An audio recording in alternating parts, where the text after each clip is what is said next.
A mi segítségünk és a mi Isten tiszteletünk megáldása és megszentelése jöjjön az Úrtól, aki Atya, Fiú, Szentlélek, teljes szent háromság, egy örök és igaz Isten.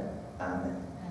Szeretett testvéreim, helyünket elfoglalva, és Isten tiszteletünk végéig helyünkön is maradva jöjjetek 261. dicséretünknek, énekeljük az első két versét. Az első vers így kezdődik: Kegyelmes Isten, kinek kezében életemet adtam.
Kegyelmes Urunk, valóban a Te kezedbe helyezzük most a mi életünket, de minthogyha egy részről nem lenne eleve a Te kezedben, és más részről pedig nem is gondoljuk azt, hogy most éppen egy olyan különleges helyzet lenne, amikor ennek különösen itt van az ideje, mint ahogyan élete utolsó perceiben így fohászkodott hozzád, nem más, mint maga a mi Urunk Jézus Krisztus. Urunk Istenünk, ugyanakkor szükségünk van arra, hogy a Te kegyelmedbe ajánljuk a mi lelkünket, hiszen ez a tény rejtve marad előttünk. Rejtve marad előttünk a mindennapokban, csak azt éljük át, azt érezzük, hogy sodródunk, azt éljük át talán, hogy erősek vagyunk, és mi kormányozzuk a magunk életét, talán a kettőt egyszerre átélve, mint amikor biztos kézzel kormányozzuk a saját hajónkat kapitányként az egyébként viharos tengeren, és ugyanakkor Urunk megfeledkezünk arról az egyszerű igazságról, hogy nem vagyunk kiszolgáltatva sem a tömegnek, sem pedig a saját önkényünk nem lehet a vezérünk, hanem Te vagy Urunk az iránytű, Te vagy Urunk a kormányos, és Te tartod a kezedben a körülményeket is. És ugyanakkor, Urunk, kérünk, taníts minket úgy imádkozni, minthogyha ma meghalnánk. Taníts minket úgy imádkozni, minthogyha ez lenne az életünk utolsó napja, bár a munkánkban arra készülünk, hogy 100 évig éljünk. Urunk Istenünk, így bízzuk a Te kegyelmedbe a mi lelkünket, életünket. Nem tudjuk, mit hoz a holnap, de tudjuk, hogy Te hozod el a holnapot. Kérünk, ebben a hitben erősíts minket a Te szent lelked által. Jövel, Szentlélek Úristen, lelkünknek vigassága, szívünknek bátorsága. Ámen. Szeretett testvéreim, halljátok meg Istennek szent igéjét, melynek alapján az ő szent lelke segítségül hívása mellett az ő üzenetét hirdetni kívánom közöttetek. A Jeremiás könyvéből, a 40. rész első 6 verséből. Így következett be az, amit Jeremiásnak mondott az Úr, miután Nebuzaradán testőrparancsnok szabadon bocsátotta Rámával. mert elfogatásakor őt is láncra verték a többi jeruzsálemi és júdai fogollyal, akiket fogságba vittek Babilóniába. A testőr parancsnok kivette közülük Jeremiást, és ezt mondta neki: az Úr, a te Istened kijelentette, hogy milyen veszedelem éri ezt a helyet. Beteljesítette, véghez vitte az Úr, amit kijelentett. Mert vétkeztetek az Úr ellen, és nem hallgattatok a szavára. Ezért történt ez veletek. Én tehát még ma leveszem a kezedről a láncot. Ha úgy látod jónak, hogy Babilóniába jöjj velem, akkor jöjj, és nekem gondom lesz rád. Ha pedig nem látod jónak, hogy velem jöjj Babilóniába, akkor maradj. Nézd, előtted van az egész ország. Mehetsz, ahová jónak és helyesnek látod. De később már nem lehet visszatérni. Menj Gedályához, Ahikám fiához, Sáfán unokájához, akit Babilónia királya Júda városainak a helytartójává tett. Lakj vele a nép között, vagy menj akárhová, ahova akarsz. A testőrparancsnok élelmet és ajándékot adott neki, és elbocsátotta. Jeremiás pedig elment Gedályához, Ahikám fiához, Micpába, és ott lakott vele az országban maradt nép között. Ámen. Kedves testvéreim, Jeremiás sorsát, ahogyan figyelemmel kísértük, akkor mindig az a kettősség vezérelt bennünket, hogy egyrészt megfigyeltük azt az üzenetet, amit rajta keresztül megfogalmazott az Úr, másrészt pedig figyelemmel kísértük magát, az ő életútját, és ezeknek a kölcsönös egymásra hatásából derült ki, hogy számunkra, az ő mai tanítványai számára vajon hogyan élhető meg a tanítványság egyéni módon, ahogyan Jeremiás is egymaga meg tudott állni az Úr iránti hűségben. Nem volt neki külső emberi segítségre szüksége ahhoz, hogy megálljon, bár tudjuk, hogy többször megtántorodott és megoldott az ő térde. És ugyanakkor azt is megláthattuk, hogy hogyan jutott neki még arra is az erejéből, hogy másokat támogasson. Azt lehetne mondani, hogy akár egy happy end lehetne ez a mostani történet, persze egészen másként kéne szólni, de a kiinduló helyzet az biztató lehetne. Hiszen Jeremiást azért üldözték, azért vetették tömlöcbe, azért fenyegették halállal, mert azt gondolták róla, hogy a babiloniaknak a kollaborása, holott nem mondott semmi más, mint amit az Úr bízott rá, hogy tudnélik most, ebben a helyzetben az Úr szolgáiként jár el Nebukadnetszár király, és az ő büntetése az, hogy győzni fog a babiloni sereg. És győzött is a babiloni sereg, és most tényleg eljöhetne egy ilyen fellélegzős idő, hogy akkor minden rendben van. És ehhez képest ez a fejezet, vagy fél fejezet, amit felolvastam, ez eléggé kiábrándító. Jókainak a Rab Rámi című regényének készült egy filmfeldolgozása. És annak a záró jelenete elevenedett meg előttem, amikor olvastam a Szentírás szavait.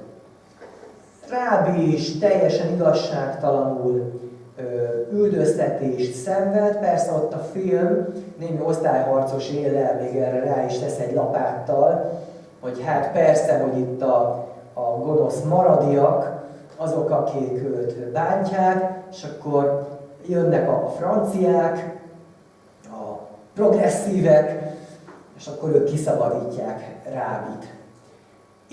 És az van a film végén, hogy ott van egy tökéletesen fásult, megtört ember, zseniális színészi játékkal húzza ezt alá a szereplő, és megkérdezik tőle, hogy mit akar. Bármit kérhet, mindent megadó.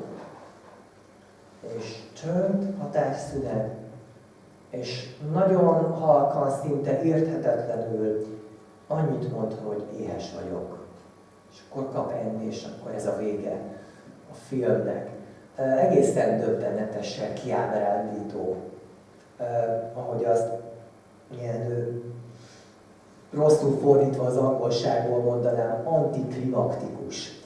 Hogy nem érezzük a végén azt, hogy most úgy tényleg vége van, hanem azt érezzük, hogy most így kell ennek befejeződnie. És nyilvánvalóan a filmkészítőjének az volt a szándékuk, hogy azt ábrázolják, hogy nem lehet meg nem történté tenni azokat a szenvedéseket, amiken keresztül ment. Megtörték őt, egy megtört ember. Már sosem lesz belőle az az ember, aki lehetett volna. Mint a történet elején volt, tele erővel és reményekkel. Vajon ilyen megtört ember Jeremiás? Nem gondolom, hogy így lenne, de semmiképpen sem diadalmenet, ami vele történik. Először is elhurcolják a népével együtt, ha úgy tetszik, Jeruzsálem védőivel együtt. Megy, a többiekkel egy kalap alá veszik, azokkal, akik kartcsörtető módon pont Jeremiás ellen támadtak, és őt fogták le, és tessék, most ő azt kapta jutalmul, amit mások büntetésül. Nem ismeretlen ez a háborúk történetében, csak hogy a legnyilvánvalóbban mondjam, a második világháborút lezáró békékről szokták mondani, hogy a lengyelek azt kapták jutalmul, amit mi büntetésül. És lehet erről természetesen beszélni, hogy egyébként ki mit érdemelt volna, és mi lett volna méltányos, de azt hiszem, hogy ez egy találó mondat. Két külön oldalon, két külön szövetségi rendszerben harcoltuk végig ezt a háborút, és hát a végén mind a két nemzet a szovjet blokk martalékává lett, és áldozatul esett a nagyhatalmi játszmáknak. Úgyhogy ezzel kezdődik, hogy így mondjam, ez a felütés, és ebben azonnal saját magunkra ismerhetünk, a saját sorsunkra ismerhetünk, nem vonhatjuk ki magunkat a környezetünk sorsa alól. És akkor, amikor ezt mondom, akkor nyilván nem felejtettem el, amit már hetek óta újra és újra elmondok, hogy Jeremiásnak is akarta kivonni magát, és nekünk is az a küldetésünk, hogy ne is akarjuk kivonni magunkat abból a közösségből, amelynek a tagjai vagyunk, hanem szükséges, hogy együtt érezzünk vele, és hogyha csapás éri, akkor sírjunk vele, még akkor is, hogyha ez a csapás méltán éri. Ettől viszont függetlenül nyugodtan kijelenthetjük, hogy az embernek az igazságba vetett hitét meglehetősen erodálja ez a jelenség. Hogy a jók ugyanazt kapják jutalmul, mint a gonoszok büntetésül. Ne értsetek félre, tudom, hogy nincsenek jók és gonoszok. De az adott helyzetben való cselekvés mégis lehet jó, és mégis lehet gonosz. És Jeremiás egy ilyen dologba csöppent bele, és egészen őszintén nem hiszem el, hogy nem tűnt föl a babiloni katonáknak, hogy ez az ember fogoly. Nem hiszem el, hogy nem tűnt fel a babiloni katonáknak, hogy ez az ember rab. És ahelyett, hogy kiszabadították volna, ahelyett rabláncra fűzték őt. És ez nagyon szépen beszél arról, hogy a rossz indulatnak, a gonoszságnak, az elembertelenedésnek nincsen oldala. Nem számít, hogy melyik párton állnak, bizony az erőszakosok, az erejükkel való visszaélők, ez gátlástalanul teszik minden oldalon. Úgyhogy én nem tudom, hogy Jeremiásban voltak-e várakozások, de azt mindenképpen mondhatom, hogy nekünk sokszor van várakozásunk, amikor végéhez közeledik egy nagy küzdelem, és úgy tűnik, hogy a jó oldalon állunk, aztán mindig és mindig csalódnunk kell itt ezen a világon. És én azt gondolom, testvéreim, hogy ez nagyon jó, hogy így van. Mert ahogyan a Zsoltáros mondja, ne legyen bizodalmatok földi fejedelmekben.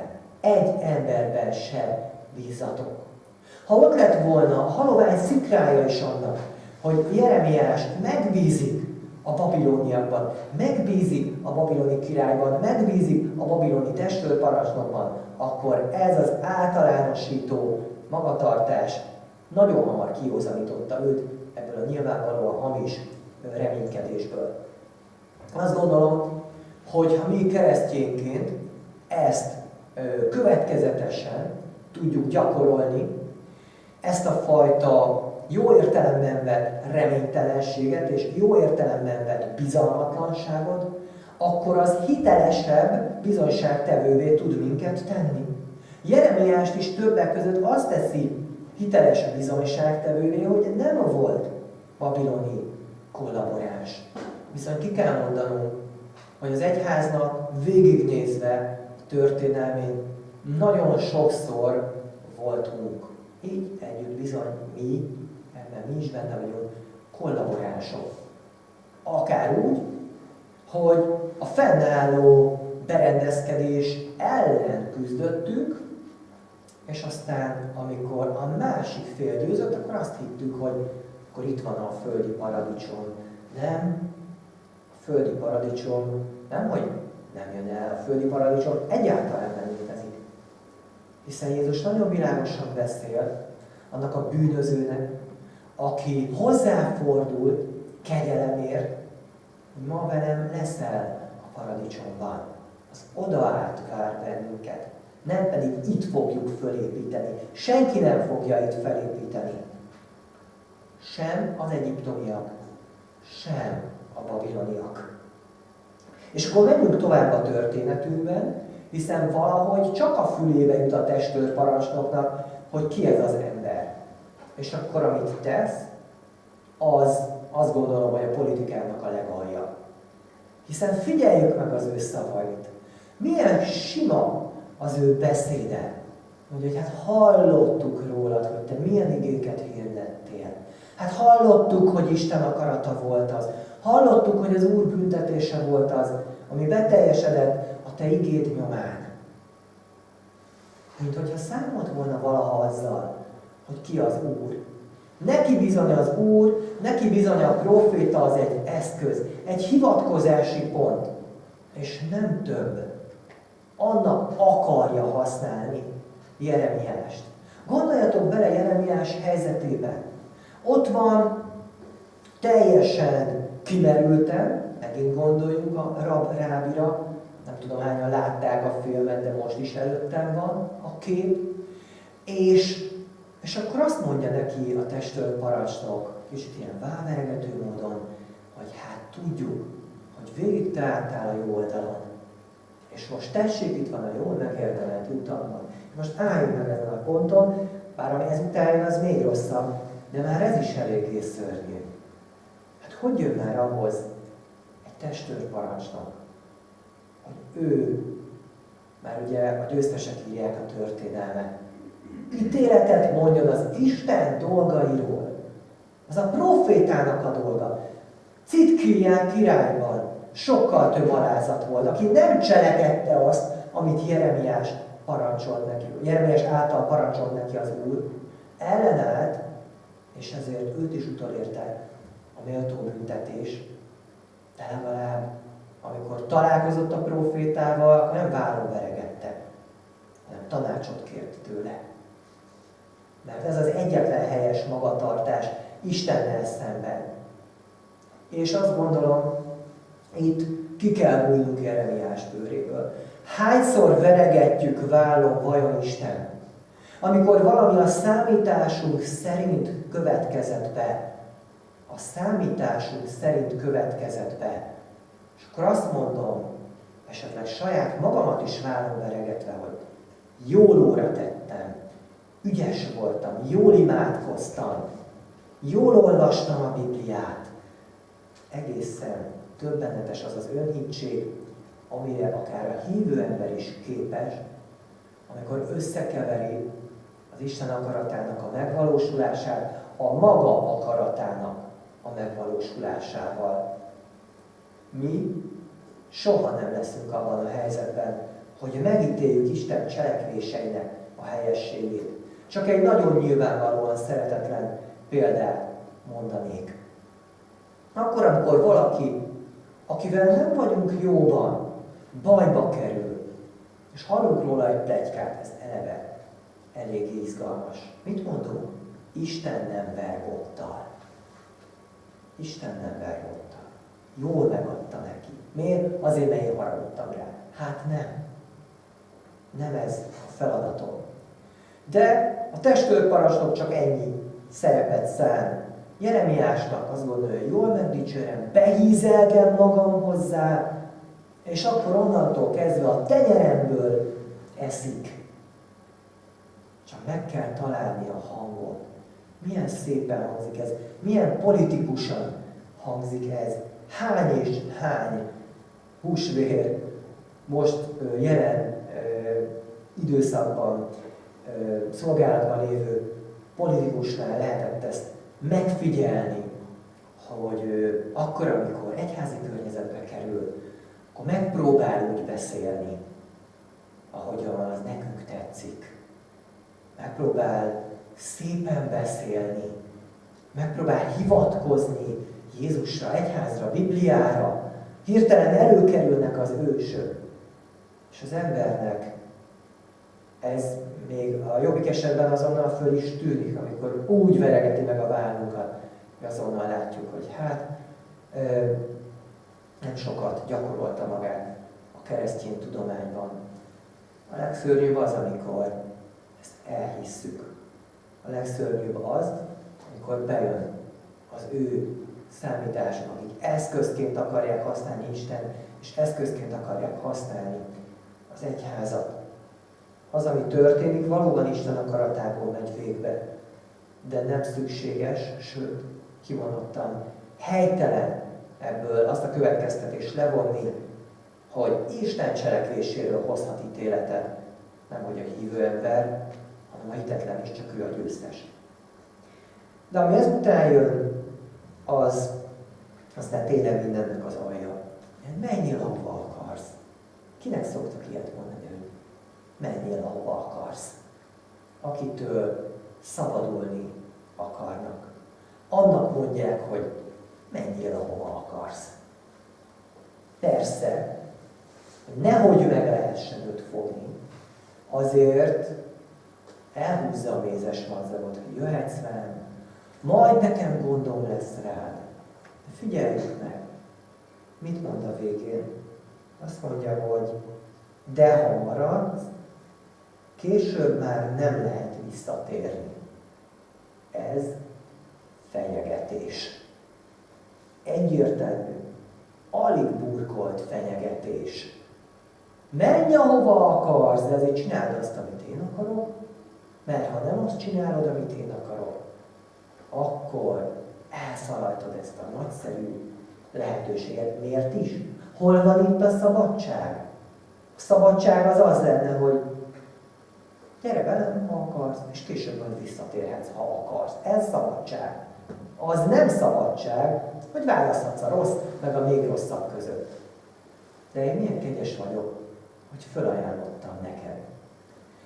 Komoly küzdelem folyt Magyarországon 1985 előtt azért, hogy legyenek valódiak a választások, hiszen addig nagyon hosszú időn keresztül mindig csak egy jelölt volt, egy parlamenti képviselői helyre. Nosza, a Hazafias Népfront teljesítette a népkérését, és már a Hazafias Népfrontnak 2 jelöltjére lehetett szavazni 1985-ben. Ez ám a szabadság. Hát valami ilyen szabadság a testőrparancsnok szabadsága Jeremiás számára. Azt mondja egyrészt, most már értem, hogy mit mondott az Úr. Szabad vagy, menj ahova akarsz. Vissza se gyere többet, vagy gyere velem, vissza se jöhetsz többet. Azaz, vagy éljél az én szabályaim szerint, vagy ami kell neked. Elszalasztottad a lehetőséget, hogy úgy ugráljál és úgy táncoljál, ahogy én fütyülök. Szörnyű egy választás lehetett ez Jeremiás számára, és azt gondolom, hogy ha addig nem, hát ekkor biztosan kiderült, hogy a testőr parancsnoknak a szándékai korán sem tisztelt. Föl akarja használni őt a saját propaganda céljaira. De nehéz szabadulni, mert a lekötelezettje éppen ott van a szabadulásnak a küszöbén. Meg ne sértsen. Olyan könnyű visszaélni egy kiszolgáltatott embernek a gyengességével. Vajon honnan lehet ereje a keresztény embernek, hogy az ilyen helyzetekben is elég erős legyen ahhoz, hogy ne a kiszolgáltatottsága diktálja a cselekvését, hanem a mennyei Atya. Nos, Jeremiásnak minden esetre volt ehhez ereje. Félre ne értsetek, nem akarom azt mondani, hogy nincs válasz a kérdésre, nem akarom megkerülni a saját kérdésemet, ugyanakkor nagyon fontos, hogy itt nincsenek egyszerű megoldások.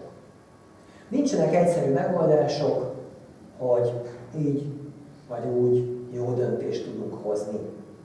Ezért mondom azt, hogy akkor, amikor Ezelia választás elé állítják Jeremiást, akkor az Úrtól neki van ereje valami miatt. Nekünk lehet, hogy máshogyan adatik ugyanaz az erő, amikor egy nehéz döntés előtt állunk.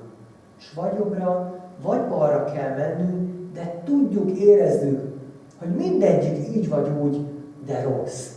És kedves testvéreim, hogyha nemrég negatív módon beszéltem erről a választási lehetőségről, akkor most hadd beszéljek nagyon pozitív módon erről.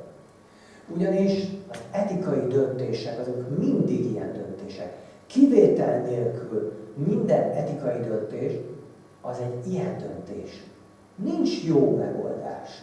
Hiszen, hogyha az egyik megoldás jó, a másik pedig rossz, akkor józan ésszel könnyen belátható, hogy mi a helyes és mi a helytelen.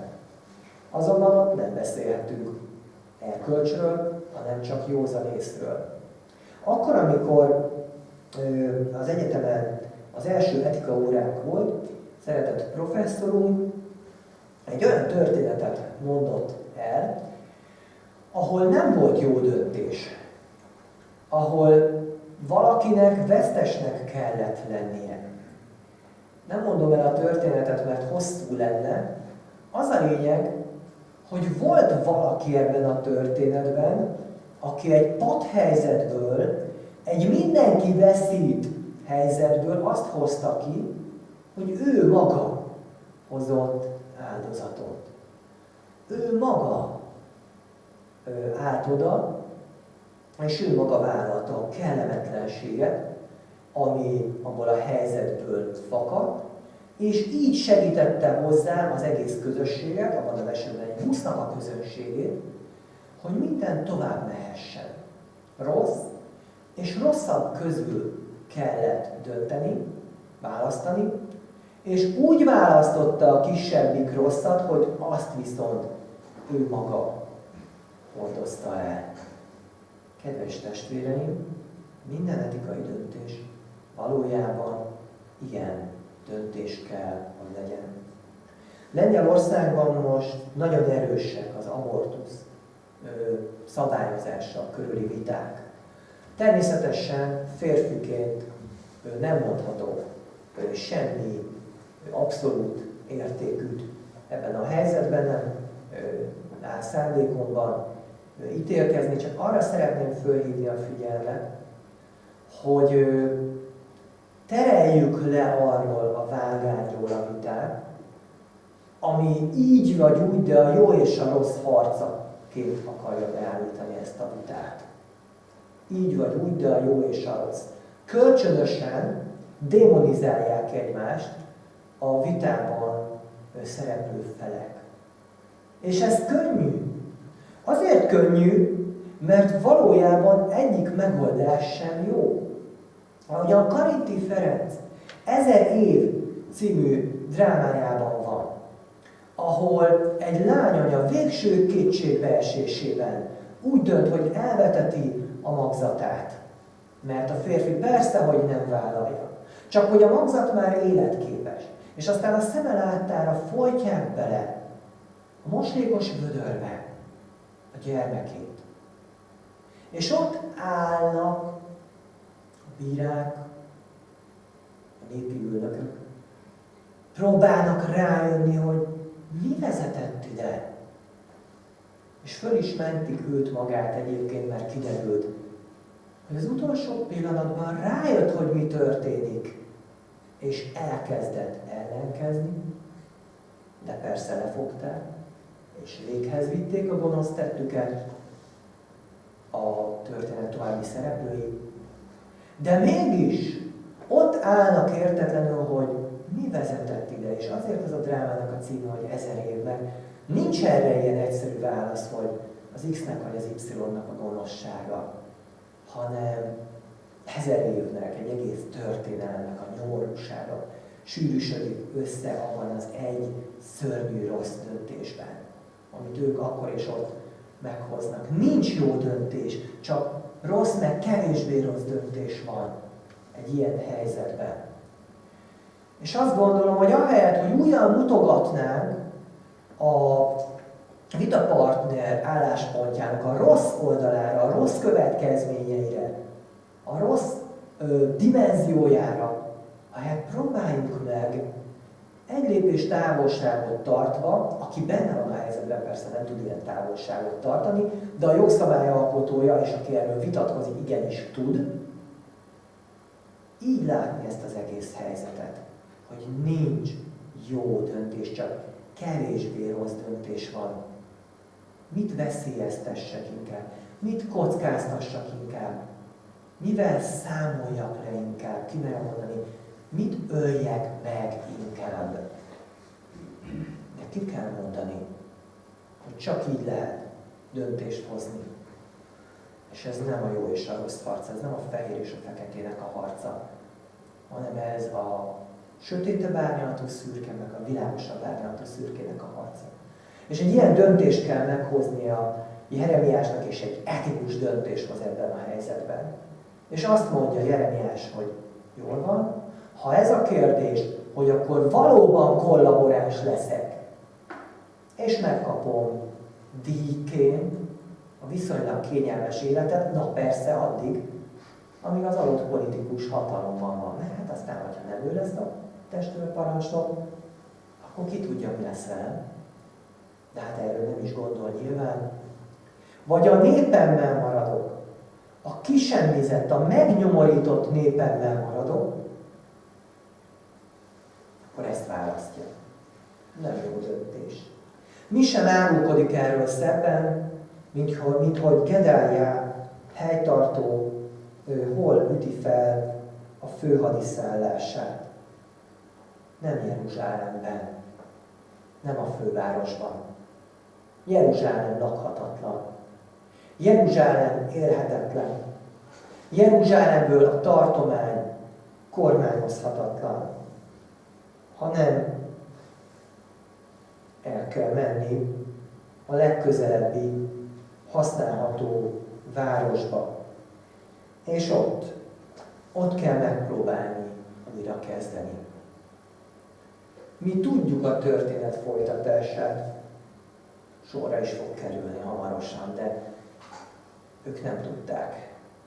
Ők nem tudták, hogy ennek az egész vazalus kormányzatnak mennyire rövid az élete. És azt gondolom, hogy ez nagyon jó. És mi sem jó, hogyha úgy szemléljük az ő döntésüket, hogy ugyan minek, úgy sem sikerült. Az a fontos, hogy megpróbálták. Ahogy a Lázár Ervin írja a Szegény Johnny és Árnyékában, ezt nem tudom, hogy sikerülni fog el, de azt tudom, hogy nagyon-nagyon kell akarni. Jeremiás nagyon-nagyon akarja menteni a menthetőt. Jeremiás nagyon-nagyon akarja az újrakezdést. Jeremiás nagyon-nagyon akarja, hogy a népe, ha úgy tetszik, halokporaiból feltámadjon. És tudjátok, testvéreim, az a szép ebben a történetben, hogyha nem is úgy, de megvalósult ez a törekvés. Hiszen kétségtelen, hogy Gedália helytartósága gyorsan és tragikus módon véget ért, és a maradék judai önállóságot, autonómiát is felszámolta a babiloni király. És kétségtelen tény, hogy Izrael népe, Júda népe a babiloni fogság körülményei között kellett, hogy élje a következő évtizedeket.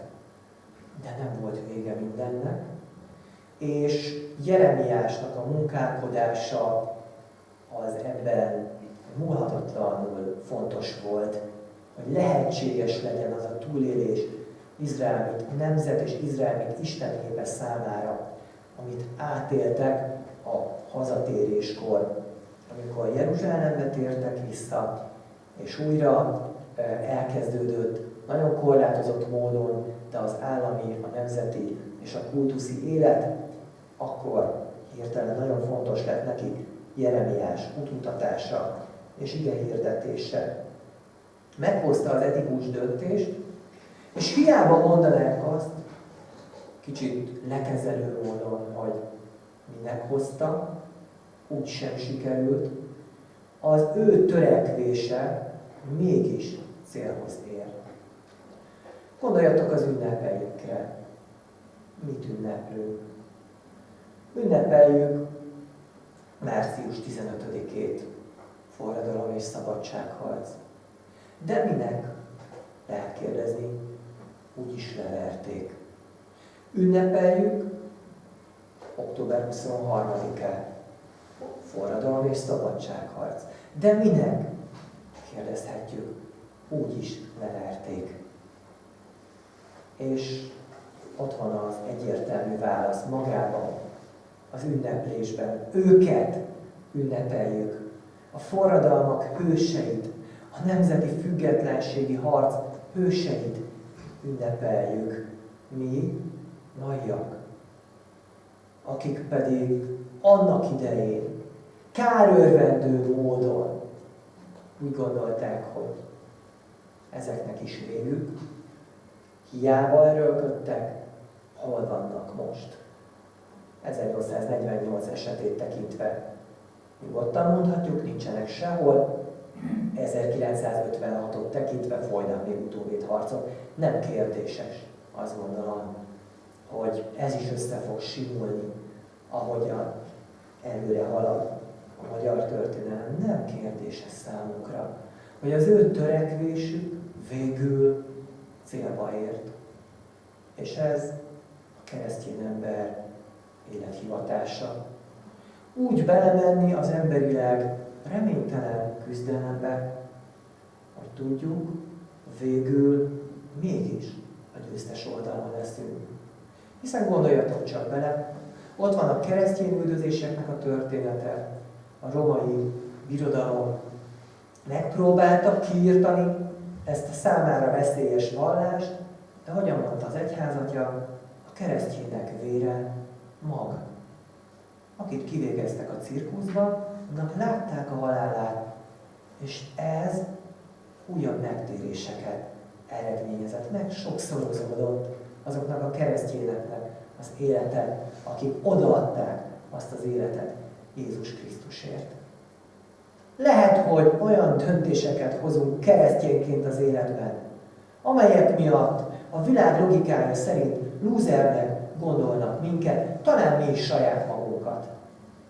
Beszélünk arról, hívő szülők egymás között, hogy biztos, hogy jóra tanítom a gyermekemet, amikor becsületességre, nagyvonalúságra, megbocsátásra hívom fel a figyelmét, udvariasságra, egyenességre.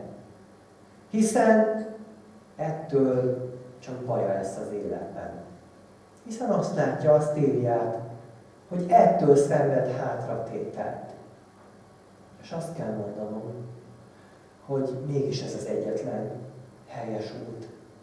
Hiszen ez a küszködés, ez a sok-sok veresség, ez a sok-sok idézőjeles lúzerség mind-mind mag. Mert mind-mind ezekből a helyzetekből áldás sarjad ki. Akár észreveszi ezt ott és akkor a közvetlen környezet, akár nem. És így áldatnak meg bennünk Ábrahám kései és lelki leszármazottaiban a föld minden nemzetségei.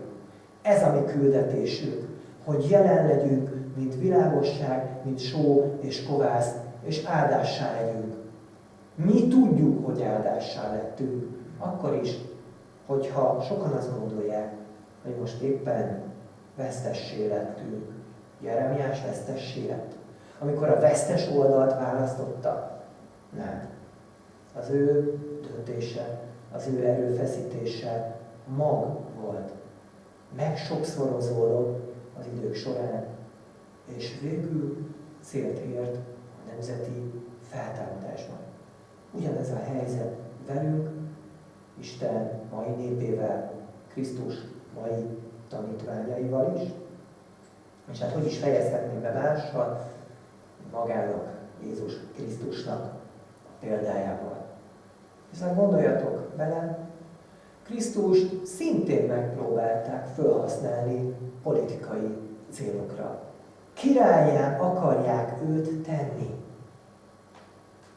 Azt akarják, hogy álljon az élére az ő szabadságmozgalmuknak. Milyen csábító, milyen könnyű lett volna azt mondani, ezek szeretnek. Velük megyek, az élükre állok. Ezek tudják, hogy én ki vagyok. De Jézus nem így tesz. Jézus felismeri a hátsó szándékokat. És hogyha kell, Jézus keményen beszél azokkal, akik csak manipulálni próbálták őt. Most persze könnyű azt mondanunk, hogy hát Isten fia, hogyan is hibázhatott volna egy ilyen helyzetben. Én nem mondom, hogy volt arra reális esély, hogy hibázzon. Arról a folyamatról beszélek, ami Jézus lelkében végbe megy. Akkor hasonló helyzetekben vagyunk, ugyanaz játszódik le a mi szívünkben is, mint Jézus Krisztus szívében. Ettől is ő hozzá hasonlóká válunk. És aztán tovább menve a történetben, neki is a rossz és a még rosszabb között kell választania. Ne értsétek ezt félre, mert itt nincsenek nagyságrendek. Az Isten gyilkosság végtelenül nagy baj, végtelenül nagy veszteség. Mégis ezt választja az embergyilkosság helyett. Mert a sátán volt embergyilkos kezdettől fogva, ahogy ő maga mondja. És nem azt mondja, hogy vesszen ez az egész gonosz emberiség. Én meg, aki megérdemlem, hiszen olyan életet éltem, hiszen olyan tanítást tanítottam, hiszen olyan a származásom, hiszen olyan a természetem. Én meg, aki megérdemlem, hogy az Atya jobbján legyek, most ezt az egészet elfelejtem, sútba vetem, zárójelbe teszem, és nyomorult módon halok meg. És bekövetkezik a lehetetlen, és ezért mondtam, hogy Isten gyilkosság, ne értsetek félre. Nyilvánvalóan nem értek egyet az Isten halott teológiával. De az egészen nyilvánvaló, hogy akkor, amikor a szeretet Atya az ő fiát a kereszt kínjaira adja, akkor ez Isten önmegalázása, nem pedig leválasztva az emberi Jézus Krisztusban, az Isteni pedig ilyen előkelő idegenként ellibeg. Nem, ő maga vállalja a maga szenvedését, a maga halálát. És úgy mondom, ahogy jogos, hogy Jézus Krisztusban adta Isten magát, az ő életét. Azért, hogy nekünk életünk lehessen. A két rossz közül etikus döntést hozva, az idézőjelben kisebb rosszat választja, és úgy, hogy ő hordozza el ennek a terhét, mert ő az Isten báránya, aki hordozza a világ bűneit. Végezetre pedig úgy megy el ebből a világból kétszer is, hogy ezt nem nevezzük túlzott, nem nevezhetjük túlzottan diadalmasnak. Hiszen akkor, amikor kiszenved a keresztfán, akkor az sok minden, csak nem dicső és büszkeségre volt adó, de akkor is, amikor felmegy a mennybe. Gondoljatok ebbe bele. A tanítványok a mennybe menete előtt azt kérdezik tőle, hogy figyelj, nem most akartad helyreállítani a királyságot? Azt érzik, hogy figyelj, ez így nincs rendben. Hát ezek itt uralkodnak, Pilátus a helyén van, Annás és Kajafás a helyükön vannak, a császár is a helyén van, mindenki a helyén van, hát mi lesz itt már? Csinálj már rendet. Azt mondja, hogy nem a ti dolgotok. Se elmegy. Megint csak eltávozik ebből a világból, úgy, hogy az ő követőinek egy maroknyi és rettegő csoportját hagyja hátra. Egyáltalán nem győzelmes, egyáltalán nem diadalmas. És ez a két távozás, ez a két, ha úgy tetszik, dicstelen távozás a kulcsa a teljes győzelemnek, a teljes dicsőségnek.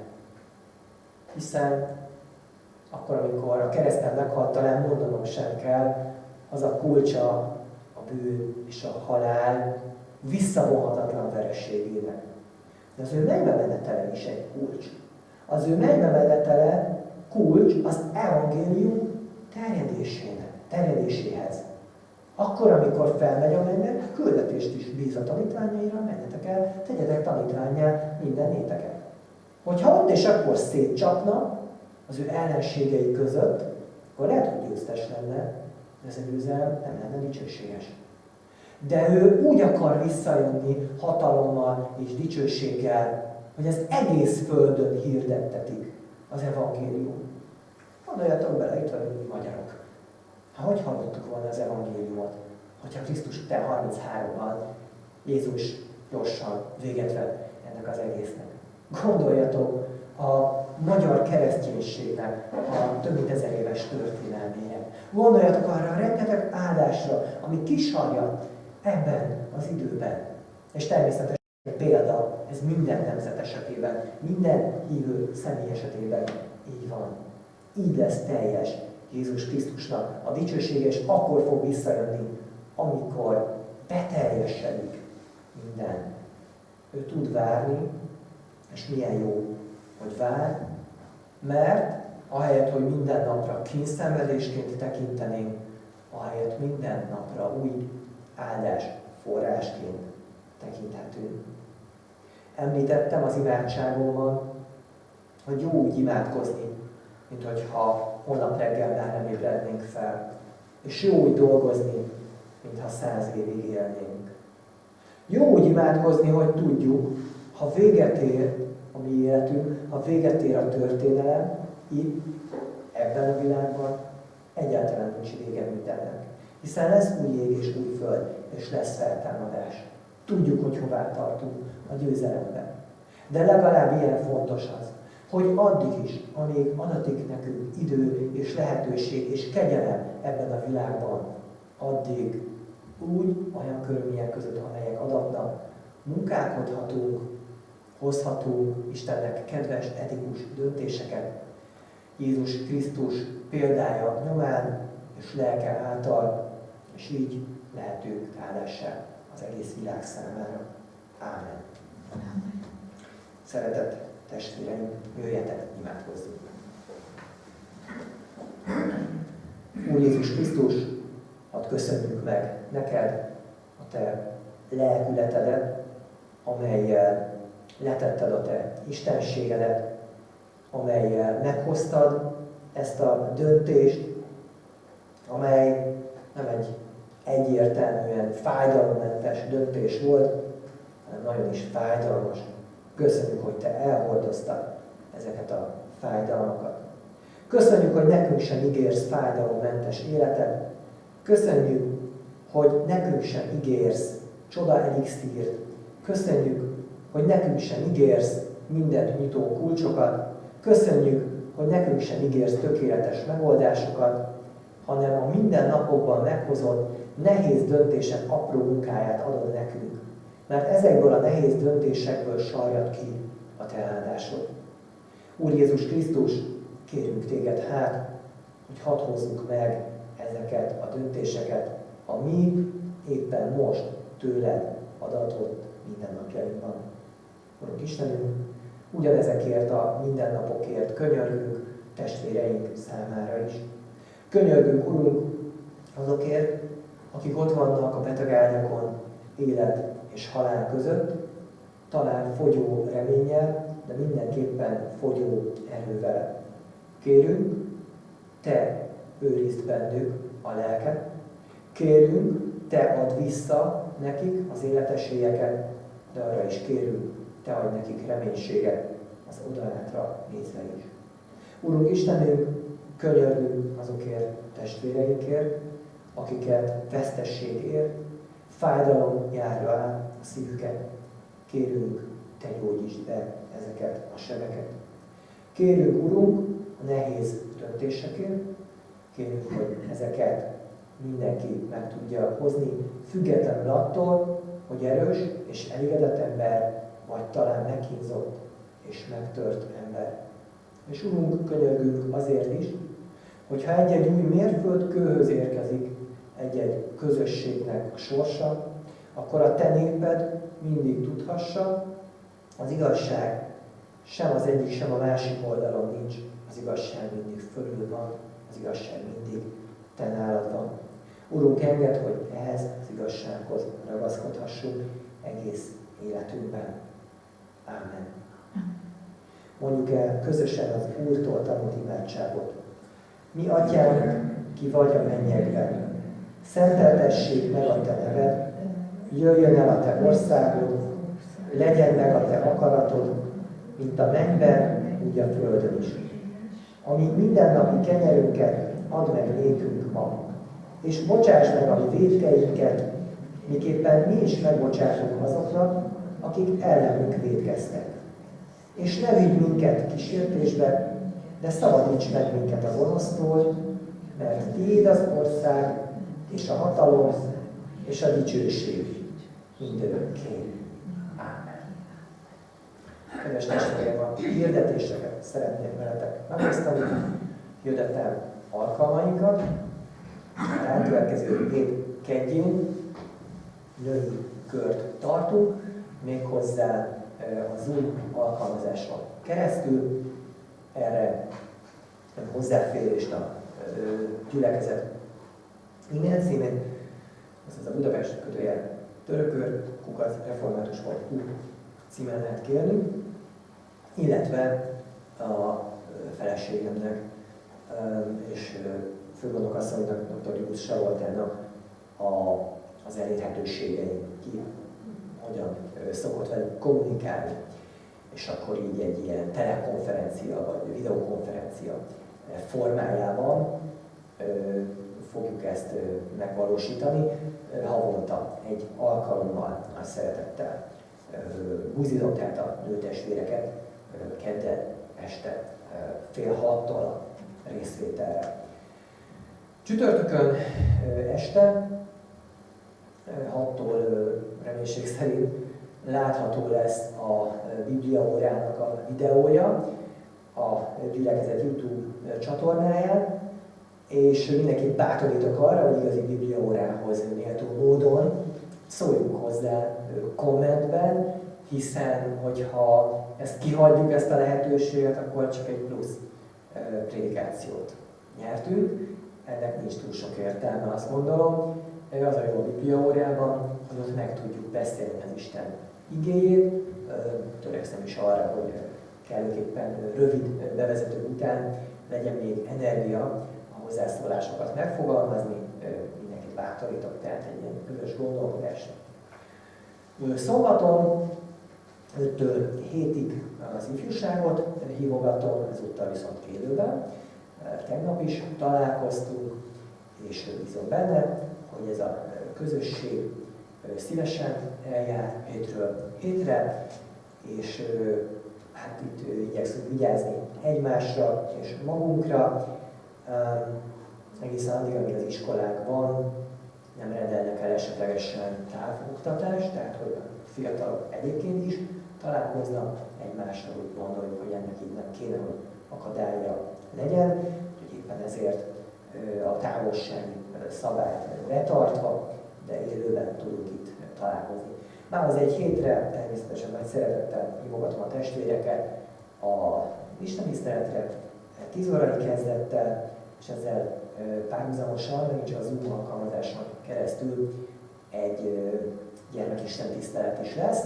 Hát ez természetesen azt is magával vonja, hogy akkor a gyermekes családoktól azt kérjük, hogy akkor ne jöjjenek el élőben, hanem legyenek otthon, a gyermekkel együtt a technikát kezelve a gyermekistentiszteleten, ami nyilván rövidebb, mint egy felnőtt istentiszteletnek a hossza, és aztán este lehet megnézni a délelőtti istentiszteletnek a videóját. Most, ha Isten értett minket, akkor sikerülni fog ez a mostani felvétel, úgyhogy ez is reméljük, hogy fölkerül. Itt is az este 6 óra az, amikor igyekszem, ha egy módon rá, ezt elhelyezni a mondott felületen.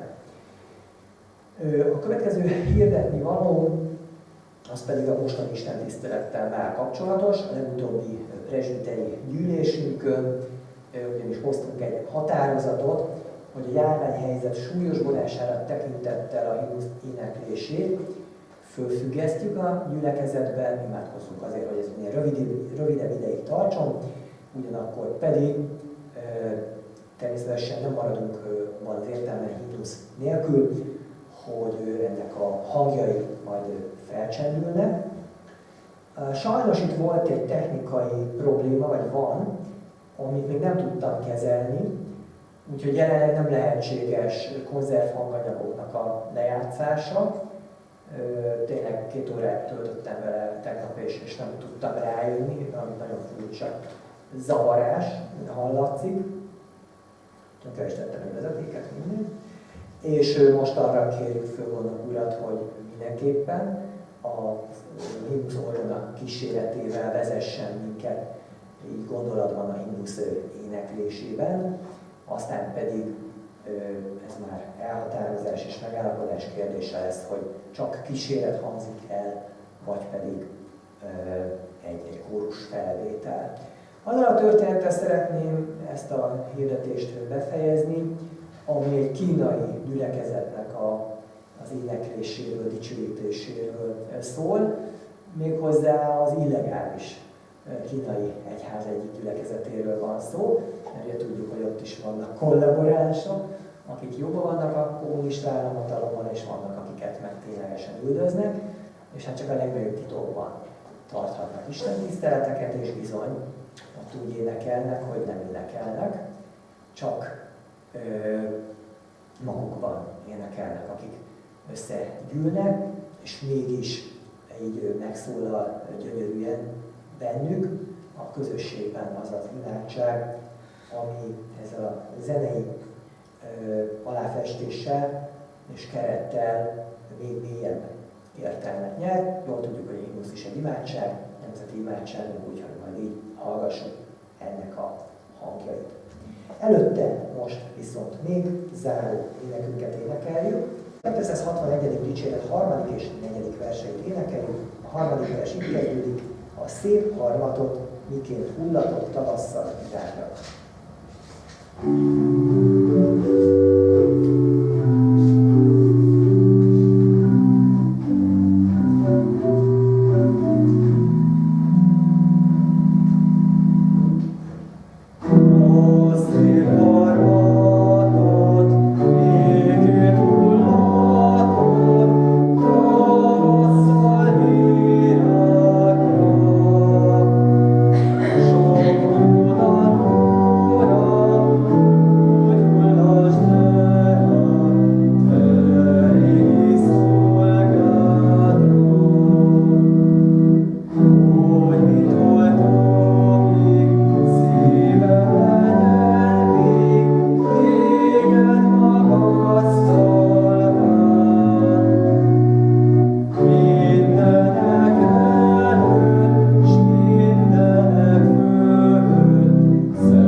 Fennállva énekeljük a mondott csendes módon nemzeti imádságunkat a himnuszt.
Kegyelem legyen mindazokkal, akik ellenmúló szeretettel szeretik a mi Urunkat, Jézus Krisztust. Ámen. Áldás, békesség, Istennek.